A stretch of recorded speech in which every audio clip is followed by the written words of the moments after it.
Hello students, welcome back to Newton physics. आज का हमारा टॉपिक है, देखिए हमने लास्ट वीडियो में कुछ प्रॉब्लम सॉल्व किए थे। आज भी हम कुछ प्रॉब्लम सॉल्व करने वाले हैं, लेकिन उससे पहले मैं आपको एक छोटा सा कॉन्सेप्ट बताऊंगा। उस कॉन्सेप्ट से रिलेटेड हम कुछ प्रॉब्लम सॉल्व करेंगे। तो क्या है वो कॉन्सेप्ट, आइए देखते हैं। तो आज हम जो कॉन्सेप्ट पढ़ने वाले हैं वो क्या है, बेसिकली मैग्नेटिक फील्ड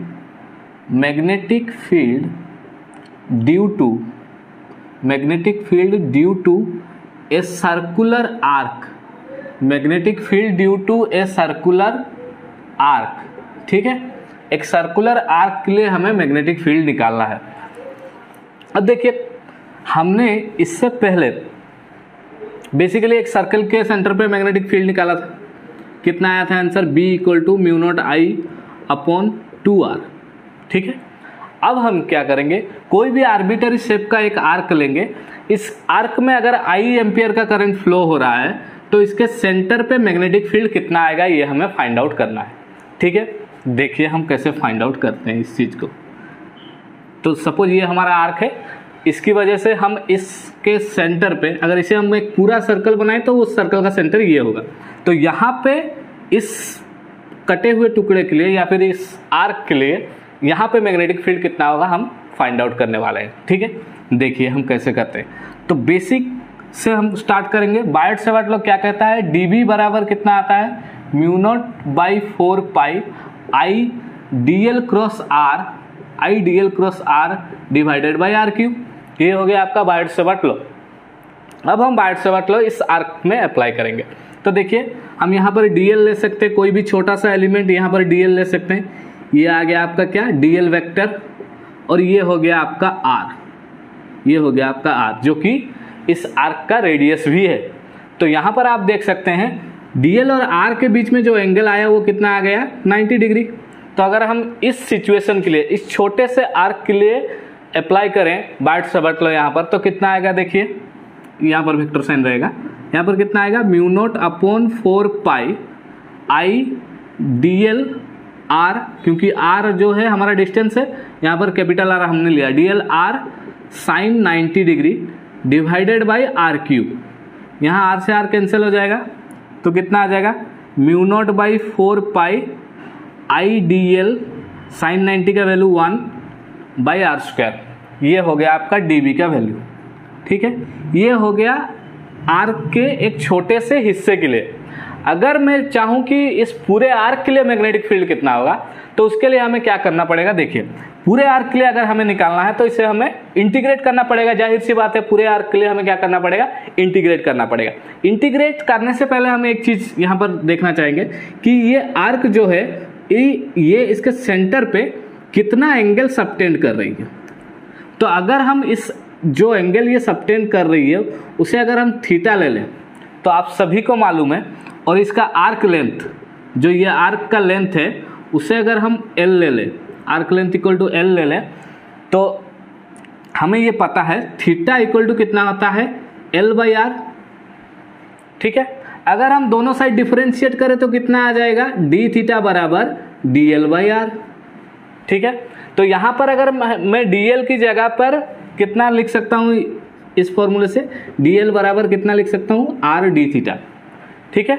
dl बराबर r dθ लिख सकता हूँ। अब अगर मुझे पूरे आर्क के लिए मैग्नेटिक फील्ड चाहिए तो मैं इस एक्सप्रेशन को सिंपली क्या करूँगा, इंटीग्रेट करूँगा। तो देखिए इंटीग्रेट करते हैं बोथ साइड्स। इधर dB का हमने इंटीग्रेशन किया, इधर हमने इंटीग्रेट करना है इस पार्ट को, I/dl/r²। अब हम dl की जगह कितना पुट करेंगे, r dθ। तो ये कितना हो गया आपका, μ0/4π r, क्योंकि कांस्टेंट है उसे हमने बाहर ले लिया, I भी कांस्टेंट है उसे बाहर ले लिया, यहाँ पर r dθ, ठीक है। r को आप बाहर निकाल सकते हैं या फिर कैंसिल भी वहीं से कर सकते हैं क्योंकि वो कांस्टेंट है। अब देखिए एक चीज़, थीटा का जो लिमिट है वो कहाँ से कहाँ वेरी करेगा, या फिर dθ का जो लिमिट है वो कहाँ से कहाँ वेरी करेगा, वो वेरी करेगा 0 से लेकर थीटा तक, क्योंकि सबसे कम 0 होगा और सबसे ज़्यादा कितना हो जाएगा, थीटा हो जाएगा। तो dθ का इंटीग्रेशन थीटा, और लिमिट गिराने के बाद भी वो कितना आ जाएगा, थीटा। तो यहाँ पर हमें सिंपली कितना मिलेगा, r × थीटा। और ये r से r अगर आप कैंसिल कर दें तो आपका b का जो फॉर्मूला आएगा वो आएगा μ0I/2r 4 pi are into theta. ये हो गया आपका कोई भी सर्कुलर सेगमेंट अगर आपके पास है, आपके पास सर्कल का अगर कोई भी हिस्सा है, उस हिस्से की वजह से मैग्नेटिक फील्ड उसके सेंटर में कितनी आएगी, ये हो गया उसके लिए फॉर्मूला। इससे पहले आपको क्या करना पड़ेगा, वो सर्कल का जो हिस्सा है वो सर्कल के सेंटर पे कितना एंगल सबटेंड कर रहा है, ये आपको जानना बहुत जरूरी है। अगर आपको वो पता है तो simply mu naught I by 4 pi R में वो आप मल्टीप्लाई करेंगे। तो अब हम क्या करने वाले हैं, इस फॉर्मूले और इससे पहले जो दो फॉर्मूले हम जानते हैं, B equal to mu naught I by 2r या फिर B equal to mu naught I by 4 pi r sine theta 1 plus sine theta 2, जो स्ट्रेट कंडक्टर का है, उन फॉर्मूले को लेकर कुछ प्रॉब्लम्स अब हम सॉल्व करेंगे। ठीक है, तो स्टूडेंट्स अब हम कुछ प्रॉब्लम करेंगे। देखिए पहला प्रॉब्लम हमारा ये है। ये प्रॉब्लम सॉल्व करने से पहले मैं दो चीज़ें आपको बताना चाहूँगा। एक चीज़ कि अगर एक सर्कल में क्लॉकवाइज करंट फ्लो होता है तो उसके सेंटर पे मैग्नेटिक फील्ड का डायरेक्शन कैसा होता है, इनवर्ड होता है। अगर एक सर्कल पे एंटी क्लॉकवाइज करंट फ्लो हो रहा है तो उसके सेंटर पे मैग्नेटिक फील्ड का डायरेक्शन क्या होगा, आउटवर्ड होगा। ये चीज़ आपको याद रखनी है। ठीक है, अब ये पहला प्रॉब्लम क्या है, देखिए एक स्ट्रेट लाइन है, उसके बाद एक सेमी सर्कल है, उसके बाद अगेन स्ट्रेट लाइन है। इसकी वजह से इस पॉइंट पे हमें पूछा गया है, इस पॉइंट पे पी पॉइंट पे मैग्नेटिक फील्ड कितना होगा बताइए।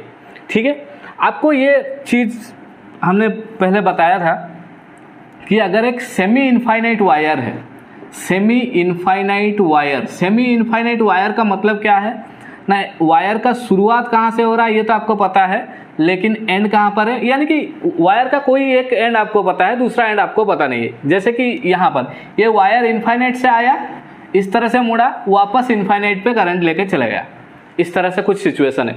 तो अगर एक सेमी इनफाइनाइट वायर है जिसका एक एंड तो आपको पता है कहाँ पर है, लेकिन दूसरा एंड कहाँ है पता नहीं, और उसके पास आपको मैग्नेटिक फील्ड, इस एंड के ठीक ऊपर आपको मैग्नेटिक फील्ड चाहिए, तो उसके लिए क्या फॉर्मूला हमने बताया था, mu naught I upon 4 pi r, ये था हमारा फॉर्मूला सेमी इनफाइनाइट वायर के लिए।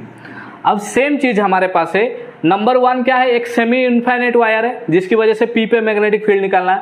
नंबर 2 में क्या है, एक सेमी सर्कल है जिसकी वजह से पी पे हमें मैग्नेटिक फील्ड बताना है। तीसरे नंबर पर अगेन एक सेमी इनफाइनाइट वायर है जिसकी वजह से हमें मैग्नेटिक फील्ड बताना है कहाँ पर, पी पे। ठीक है, तो देखिए हम इस प्रॉब्लम को कैसे सॉल्व करते हैं। तो हम यहाँ पर ये कर सकते हैं,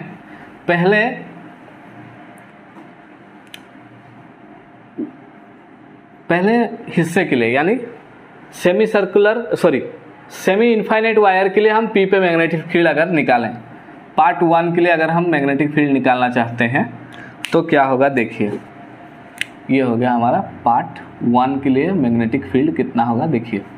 ठीक है, सेमी इनफाइनाइट वायर है, ये डिस्टेंस सपोज हम ले लेते हैं r, तो कितना आ जाएगा मैग्नेटिक फील्ड, B बराबर mu naught I upon 4 pi r. और यहाँ पर हम क्या लिख सकते हैं, अगर डायरेक्शन हम यहाँ पर अटैच करना चाहिए, आपको पता है राइट हैंड पाम रूल से आपका थंब जो है वो किस ओर रहना चाहिए, आपका थंब रहना चाहिए ये करंट की डायरेक्शन की ओर, और आपका जो पाम है वो शो करेगा मैग्नेटिक फील्ड का डायरेक्शन। तो फिर आपका थंब रहा करंट की डायरेक्शन की ओर, आपका पाम बाहर की ओर है, यानी कि मैग्नेटिक फील्ड का जो डायरेक्शन आएगा यहाँ पर वो कैसा होगा, आउटवर्ड होगा। कैसा होगा, आउटवर्ड होगा। अब देखिए ये जो सेमी सर्कल है, मैंने आपको दो चीज़ें याद रखने को बताई कि क्लॉकवाइज करंट फ्लो हो रहा है तो इनवर्ड होगा magnetic field, anti clockwise current flow हो रहा है तो आउटवर्ड होगा मैग्नेटिक फील्ड। यहाँ पर करंट सेमी सर्कल में क्लॉकवाइज डायरेक्शन में फ्लो हो रहा है तो मैग्नेटिक फील्ड कैसा आएगा, इस सेंटर पे इनवर्ड आएगा। तो पार्ट 2 के लिए, दूसरे हिस्से के लिए मैग्नेटिक फील्ड क्या होगा, देखिए पार्ट 2 के लिए बी हम लिखेंगे, कितना आ जाएगा हमारा answer, mu naught I upon 4r। 4r मैंने किस लिए लिखा, ये हो गया आपका इनवर्ड, क्योंकि क्लॉकवाइज करंट के लिए हम डायरेक्शन कैसा लेते हैं, इनवर्ड, तो इसलिए हमने यहाँ पर इनवर्ड लिखा। ये फॉर्मूला कैसे आया, आपको पता है पूरे सर्कल के लिए कितना आता था, b बराबर mu naught I upon 2r, तो आधे के लिए कितना आएगा, इंटू हाफ करेंगे तो ये कितना आ जाएगा, mu naught I upon 4r आ जाएगा। ठीक है, अब देखिए दो हिस्से हो गए, अब तीसरा हिस्सा देखिए पार्ट 3 के लिए कितना आ जाएगा मैग्नेटिक फील्ड, b बराबर mu naught I upon, again semi infinite wire है तो पहले के साथ आंसर बराबर रहेगा। डायरेक्शन क्या होगा, देखिए इस ओर करंट है तो पाम किस ओर रहा, बाहर की ओर, तो ये हो गया आपका आउटवर्ड। अब देखिए हमने इससे पहले इनवर्ड को पॉजिटिव माना है और आउटवर्ड को नेगेटिव माना है, इनवर्ड को पॉजिटिव माना है और आउटवर्ड को नेगेटिव माना है। तो ये मैग्नेटिक फील्ड टोटल कितना आ जाएगा आपका, बी नेट बराबर mu naught I upon 4πr plus mu naught I upon 4r, यहाँ पर कैपिटल आर होगा, mu naught I upon 4r plus mu naught I upon 4πr, ये तीनों को ऐड करके जितना आएगा ये होगा आपका मैग्नेटिक फील्ड। ठीक है, ये हो गया आपका पहला क्वेश्चन। दूसरे सवाल पर आइए, यहाँ पर हम क्या करेंगे, यहाँ पर उसी तरह से ये पॉइंट पे हमें मैग्नेटिक फील्ड फाइंड आउट करना है। ये पॉइंट से ये पॉइंट की दूरी सपोज हमने ले ली r, ठीक है।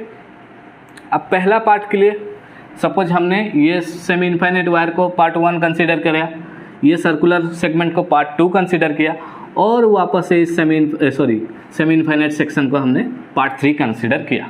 ठीक है, अब पार्ट 1 के लिए अगेन हम लिखेंगे, पार्ट 1 के लिए मैग्नेटिक फील्ड कितना आएगा, देखिए ये डायरेक्शन आपका किससे आएगा, आउटवर्ड, तो हम कितना लिखेंगे, म्यू नॉट आई।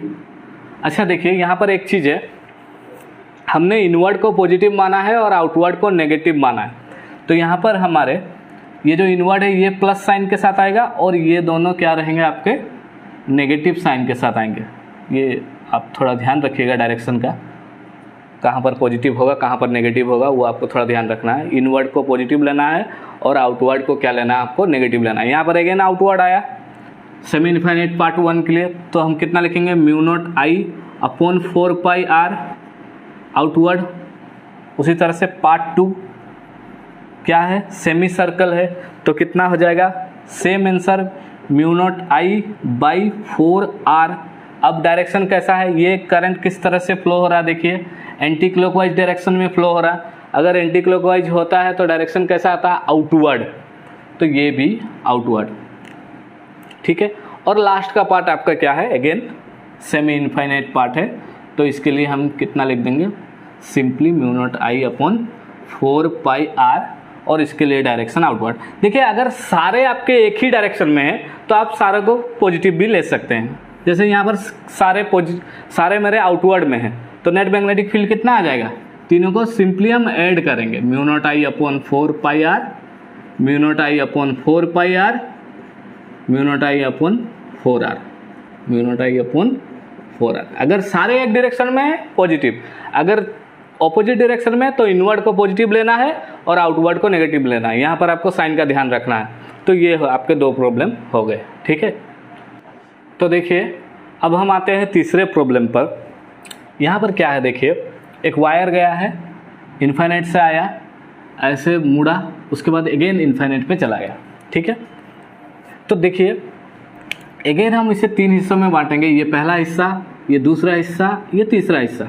तो पहले हिस्से के लिए आपको जैसे मैंने लास्ट वीडियो में बताया था, अगर एक वायर है और उसके ऊपर कहीं पर आप मैग्नेटिक फील्ड निकालने वाले हैं, इसके ऊपर या फिर उसके स्ट्रेट लाइन उसके एक्सिस में कहीं मैग्नेटिक फील्ड निकालने वाले हैं, तो उसके वजह से मैग्नेटिक फील्ड कितना आता है, 0 आता है। तो पार्ट 1 की वजह से मैग्नेटिक फील्ड कितना आएगा, 0 आएगा। पहले हिस्से के लिए मैग्नेटिक फील्ड 0 हो गया। अब देखिए ये सर्कल का कोई एक हिस्सा है, ठीक है, तो इसे अगर मैं 3 हिस्सों में बांटूं तो ये पहला हिस्सा होगा नंबर 1, ये दूसरा हिस्सा हो गया नंबर 2 और ये तीसरा हिस्सा हो गया। 3 हिस्सों में बांट दिया। तो देखिए अगर मैं पूछूं ये आर्क सेंटर पे कितना एंगल सबटेंड कर रहा है, तो आप कितना बोलोगे, 90 डिग्री, यानी π/2। ठीक है, मैं पूछूं ये आर्क सेंटर पे कितना एंगल सबटेंड कर रहा है, तो आप कितना बोलोगे, अगेन 90 डिग्री, π/2। फिर ये तीसरा हिस्सा सिमिलरली कितना आएगा, π/2।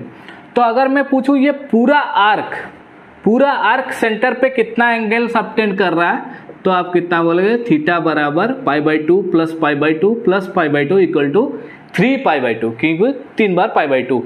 ठीक है, 3π/2। तो इसके लिए मैंने अभी आपको एक फॉर्मूला बताया था कि इसके लिए एक फॉर्मूला क्या है, B बराबर mu naught I upon 4πr, जहां पर कि r क्या है, इस आर्क का रेडियस है। ठीक है, mu naught I upon 4πr into theta, और थीटा क्या है आपका 3π/2। थीटा क्या है आपका 3π/2। अब देखिए करंट क्लॉकवाइज है या फिर एंटी क्लॉकवाइज। क्लॉकवाइज मतलब इनवर्ड, एंटी क्लॉकवाइज मतलब आउटवर्ड। यहाँ पर करंट क्लॉकवाइज फ्लो हो रहा, तो यहाँ पर हम लिखेंगे डायरेक्शन कैसा, इनवर्ड। ये मल्टीप्लिकेशन का छोड़िए, यहाँ पर 3π/2, ठीक है, 3π/2, सॉरी ये आप लिख दिया मैंने 3π/2, क्योंकि थीटा का वैल्यू कितना है 3π/2 और डायरेक्शन क्या आ गया आपका, इनवर्ड आ गया। अब देखिए ये जो तीसरा हिस्सा है ये क्या है, सेमी इनफाइनाइट वायर है। तो सेमी इनफाइनाइट वायर के लिए सिंपली क्या होता है आपका, सेमी इनफाइनाइट वायर के लिए सिंपली हम लिखते हैं μ0I/4πr, μ0I/4πr। अब देखिए बी नेट कितना आ जाएगा आपका, पहला हिस्सा 0। अब देखिए ये सेमी इनफाइनाइट पार्ट है, इसके लिए कैसा आएगा, आउटवर्ड आएगा। आउटवर्ड मतलब डॉट। अब इनवर्ड को आप पॉजिटिव लेते हैं तो इसको पहला ये इनवर्ड को पॉजिटिव लीजिए, μ0I/4πr इंटू 3π/2 और इसको आउटवर्ड को नेगेटिव लिया जाता है तो माइनस μ0I/4πr, μ0I/4πr। तो ये कितना हो जाएगा आपका, यहाँ पर पाई से पाई आप कैंसिल कर दीजिए और कुछ देखिए यहाँ पर आ जाएगा आपका 3 μ0I/8r माइनस μ0I/4πr।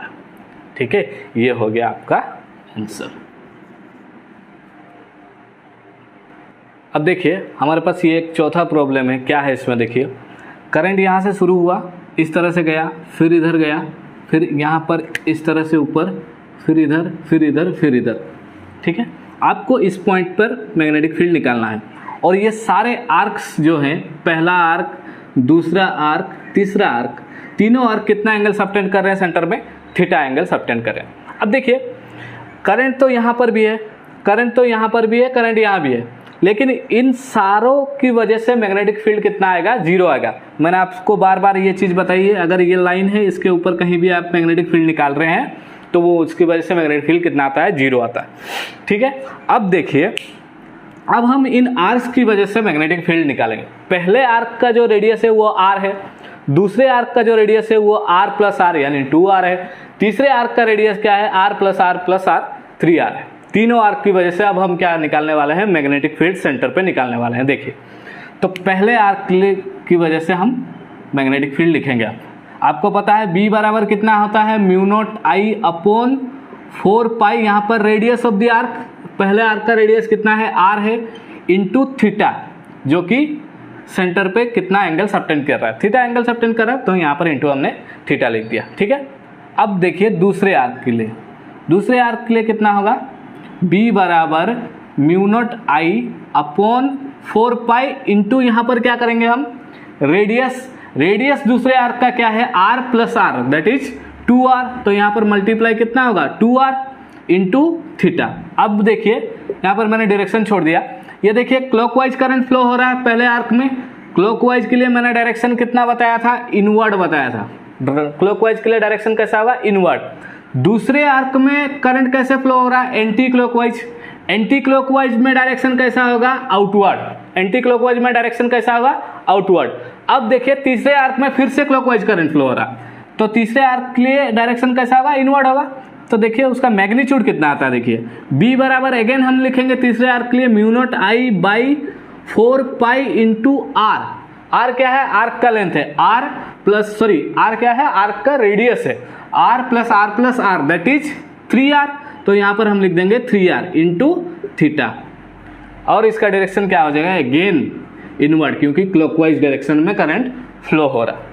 तो देखिए अब नेट मैग्नेटिक फील्ड कितना आएगा, B नेट बराबर कितना लिख सकते हैं हम, B नेट बराबर पहला इनवर्ड है यानी positive, μ0I/4πr into theta, plus दूसरा आउटवर्ड है यानी कि नेगेटिव होगा, तो हम लिखेंगे μ0I/8πr इंटू थीटा, प्लस यहाँ पर इनवर्ड है, देखिए यहाँ पर आउटवर्ड है तो आउटवर्ड को हम क्या लेते हैं, नेगेटिव, इनवर्ड को अगेन पॉजिटिव लेंगे, तो ये हो जाएगा μ0I/12πr इंटू थीटा। तो ये हो गया आपका फाइनल आंसर। तो इसी तरह से न्यूटन फिजिक्स के साथ बने रहिए और इस वीडियो को लाइक कीजिए और अपने दोस्तों के साथ शेयर कीजिए और चैनल को ज़रूर से सब्सक्राइब कीजिए।